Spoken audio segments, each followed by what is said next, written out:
Hey everybody, it's Missy again, and I have another layout in my Using Older Supplies series. And I'm going to scrap this black and white picture of my daughter, and I've pulled out a lot of older Ellie's Studio things for this layout. And this is a bunch of stuff from the past few years, mainly the Serendipity collection, the Cameron collection, and the Penelope collection. I had a bunch of this left over from other projects from when I first bought it, and it all got put into the same bag, and I just kind of grouped it all together along with some of the embellishments, the frames, and the cut aparts you can see there on the left.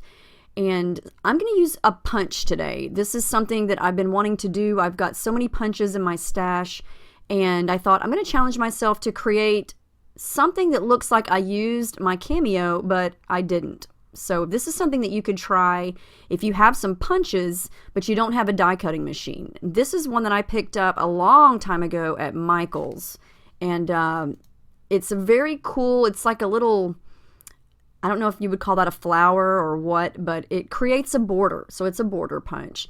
And I went through all of these papers and picked out several that I liked. I love all the colors of all of these, but the patterns are so different, you know, because they're all from different collections. So I picked out some green, some pink, I think I've got some yellow and some teal coming up, and I'm just going through and punching borders out here. And my original idea changes, but in the end it's a success, and I like how it turned out because I still used up some of my stash, and I even used my punch because my punches are stored, they're in a shoe, one of those shoe containers that hangs over your closet door with all the little pockets for your shoes.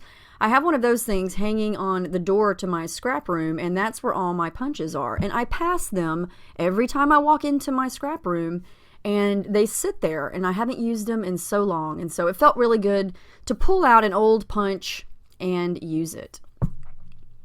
And that's all I'm doing here. And it took me a while to get going with the punch. I wasn't pushing hard enough, and so my paper would get stuck in there. So I had to kind of get used to using it again because it's one of those really heavy, big punches. Okay, so I've got my strips here, and I'm going to use that text paper as a background sheet. And off the top of my head, I don't remember which collection that came from, but I thought I want to try something different, so I'm going to just fussy cut some of these out and make a bunch of these little, I'm going to call them flowers, and kind of create a background design with them. And I love this because it definitely looks like die cuts. It looks like something that I would cut on my Cameo. And I want, you know, a variety of color, so I've got some pinks, greens, blues, yellows, and I also got some oranges in there. And this is kind of the idea. Just I want these little flowers scattered around, but I am going to add some interest to the background, and so I'm going to pull in some white gesso and just smudge it down. And I don't want to completely cover up some of that text on the paper because I like how that looks, and it's already kind of faded in and out in areas, so I like how that looks.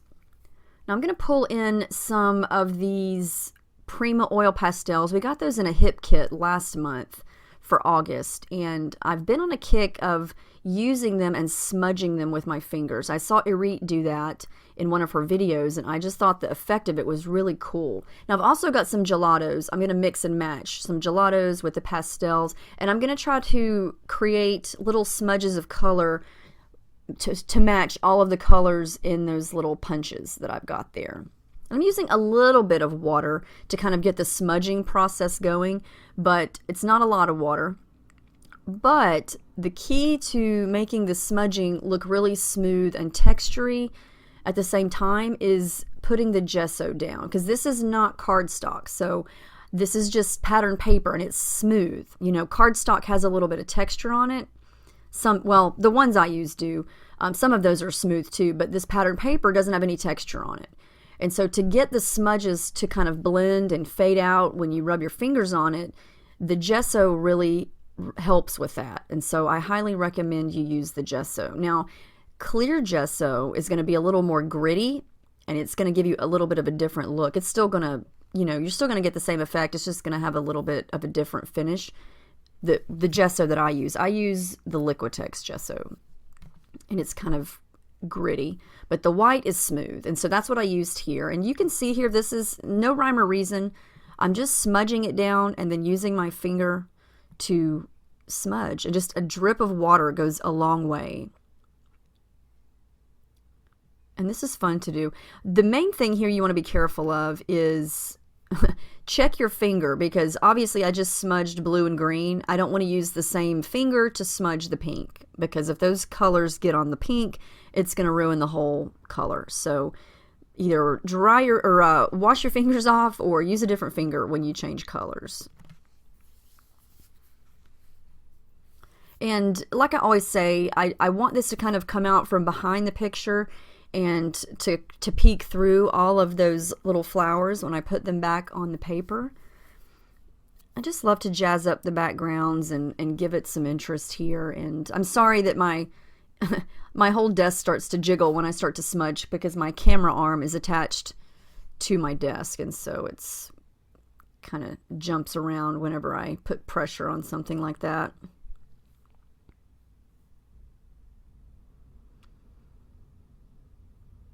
Yeah, I love how this is looking. This is really fun. I highly recommend using your fingers to smudge. Gelatos work well like this too. Just depends on what you have on hand and the different colors you have. Because I know some gelatos I have certain colors, and then these pastels I have different colors. So yeah, I love how this looks. I was very happy with this, and you know, it's just fun. I don't know when to stop sometimes. I just wanted to smudge the whole paper, but I did have to stop because, you know, you don't want to cover up the entire thing. It's fun to blend colors with these.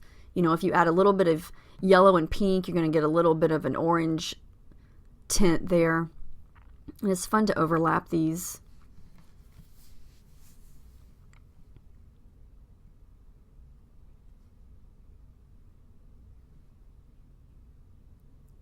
And since I'm not using a lot of water, you know, this really wasn't something that I would have to let sit and dry, or I wouldn't have to bring my heat gun into this, because the water is just basically a little drop. And so as soon as you smudge it in, it's dry. Okay, so now I'm going to come in and add a little more interest with some splatters. And I believe I try to use all the matching colors. And these are just some ink sprays that are shimmers from my stash. Got a little bit of pink there. Because all of the oil pastels and the gelatos, everything is so smooth. I kind of wanted to, you know, add a little more detail to that, and so the splatters do that. And I add the pink to the pink, and the blue to the blue, and the yellow to the yellow, and I don't care if it kind of gets mixed up, because all the colors are there, and I want them all to kind of flow from one to the next. And so not being too picky with this, but it's just some added detail.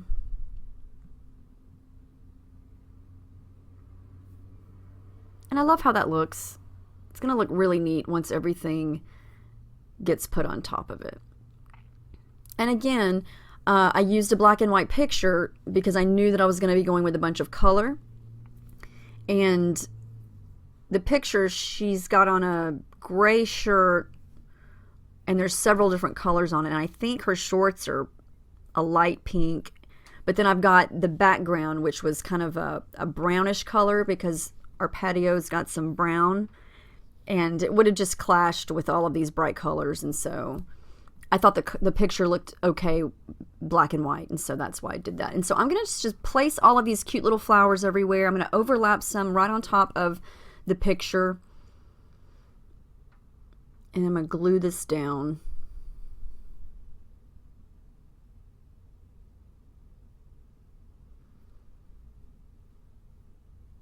And I was so busy trying to get this layout finished. I worked on it 3 different days.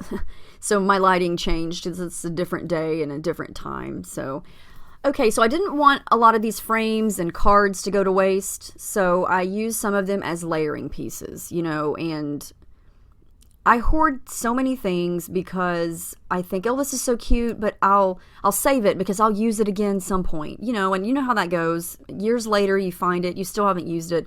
And so even though these frames are, you know, they're frames, but I don't care. If I haven't used them by now as an actual frame, I'm probably not going to. I'm just showing you there I did some machine stitching right onto the picture, around the picture, and through some of those flowers. But what I was saying is, you know, if I haven't used it as an actual frame by now, I'm probably not going to. So just use it as a layer or cut it up. Just use it in some way. And, you know, that's just the way it goes. Now, this is the point of the layout where I start to bring in some other things. I've got some Simple Stories Carpe Diem die cuts here. And then I went through my American Crafts stash, and I'm using that sticker book. I think that's Yes Please. I always seem to go for this sticker book. I'm going to keep going to it until I use all of those stickers. And the colors match up with some of the things I'm doing here. I'm going to use that little watercolor sticker that says Laugh More. I'm going to use that orangey sticker over on the left. This is from, that's another American Crafts. What's that one called? Polka Dot Party, maybe? I don't remember. But I just use a couple of odds and ends, things that match. That little sticker says Lovely. That Hello die cut is from Simple Stories. And then I'm going to use that little orange sticker there that says You Are My Fave. And mainly because I like what these stickers say, or the die cuts say, the colors match. I am going to wind up taking that details piece out of the picture. It's too much dark. Since I've got so much dark going in the picture, I wind up not using it.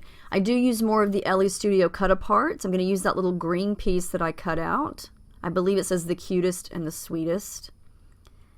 And then this pink arrow, that's from Simple Stories. And this is fun for me when you've got all this stash, little bits and pieces from this collection and this brand and that manufacturer.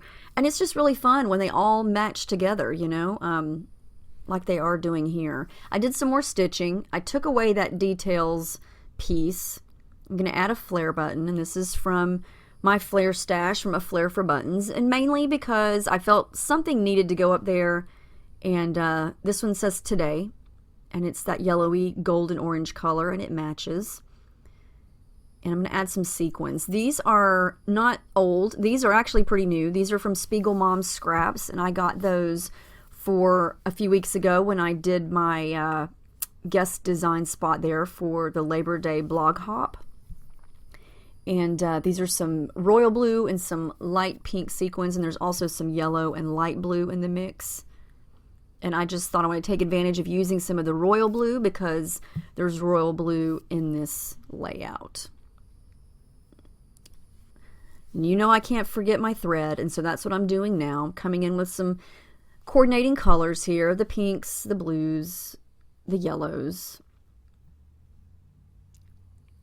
And I put my picture up at the top right hand area, I guess you could say, because my daughter is looking sort of down and toward the left, and I always like to place my pictures, they always play a part in where they're going to go on the design based on the direction that person is looking.